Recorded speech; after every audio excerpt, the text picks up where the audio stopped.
pembangunan yang berkelanjutan itu pertama adalah dalam konsep bahwa seluruh pembangunan itu mengusung konsep lestari dan sustainable. Kenapa dia sustainable? Karena dia bisa terbarukan. Dia mengusung konsep-konsep kelestarian, sangat memperhatikan lingkungan, tidak menyebabkan deforestasi dan lain sebagainya.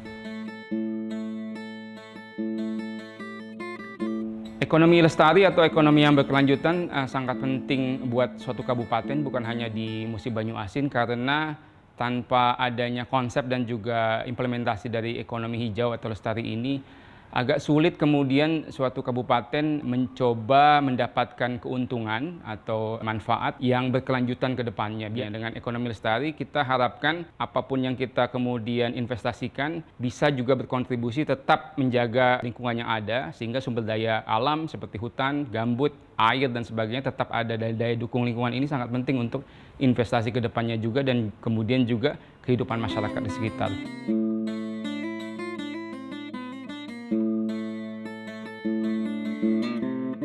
PUKL adalah program unggulan dari kita, dari Kabupaten Lestari yang memetakan potensi-potensi daerah.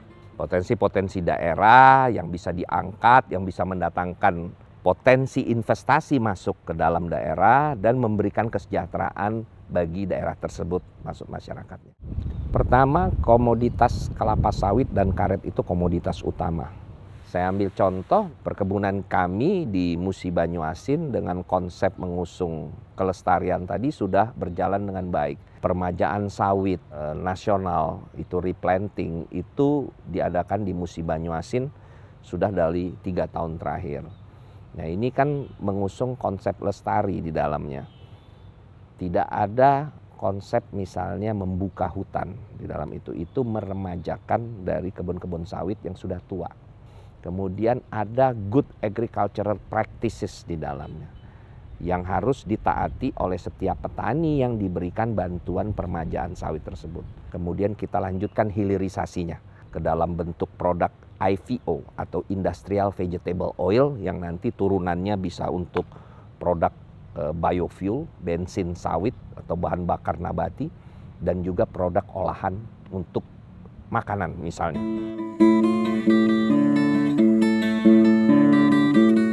Untuk yang di tahun tanam 91-92 yang waktu itu baru 48 bulan baru menghasilkan.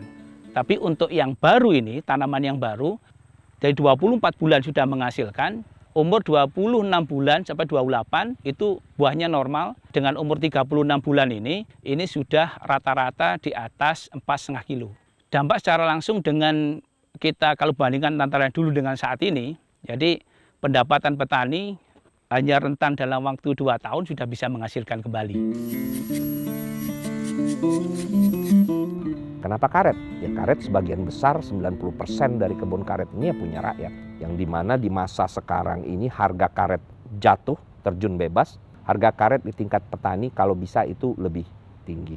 Caranya adalah kami merubah mindset mereka dalam menyadap karet, memberikan alat dari mereka karet alam mereka rubah menjadi latek. Nah, produk yang turunan yang sekarang implementasinya sedang giat-giatnya dilakukan di Musi Banyuasin itu adalah aspal karet.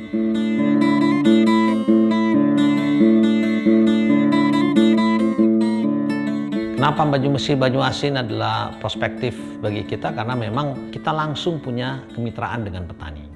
Infrastruktur bagus, jadi jalan, listrik, energi, memadai. Pertama-tama kita harus lihat bahwa pemerintah Kabupaten Musi Banyuasin itu sangat proaktif terhadap kemajuan dari ekonomi masyarakatnya ya. Dan juga mereka itu sangat peduli dengan keberlangsungan dari karet alam, ya, termasuk prinsip-prinsip sustainability. Our business is very close with nature. We put our investment, we must think long-term and sustainable.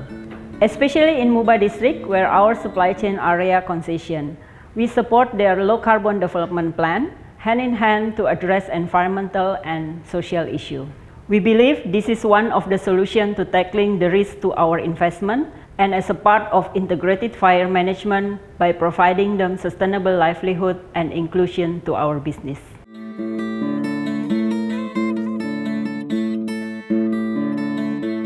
Yang ketiga soal gambir. Gambir ini unik karena gambir ini produk asli dari Musi Banyuasin dan kualitasnya paling bagus di Indonesia dari Musi Banyuasin.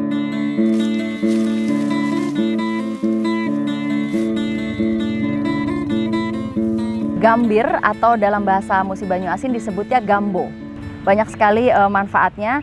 Gambir adalah esensial elemen untuk industri farmasi dan kecantikan. Selama ini gambir muba juga diekspor biasanya ke India dan Swedia. Selama ini kalau dalam proses gambir, pada saat proses pemerasan keluarlah getahnya yang biasanya terbuang percuma. Itu yang disebut limbah getah gambir. Limbah inilah yang menjadi pewarna alami dari wastra khas Musi Banyuasin yaitu gambo muba.